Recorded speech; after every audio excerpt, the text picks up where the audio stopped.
I'm Jacqueline. This is our latest block of the month called Songbird's Garden. So I wanted to tell you a little bit about this quilt. It's a sampler type quilt, lots of different styles of pieced blocks as well as some applique blocks, or you could also do them with hand embroidery.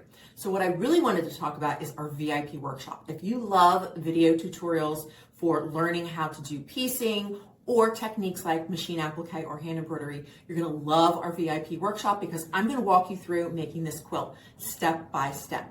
Now, if you're a VIP member, you're also going to get a bonus project, this really gorgeous table topper, which you can make as a square. I'm also gonna show you how to make it into an octagon shaped topper, which is really fun. And also as a VIP member, you get 10% off of all of the products in our Songbird's Garden shop, which includes the fabric kit. So if you want to make this quilt exactly the way we've got it shown here with these really gorgeous fabrics with the birds and the hummingbirds, you can get 10% off of that kit too as a VIP member. So I hope you'll join us for Songbird's Garden.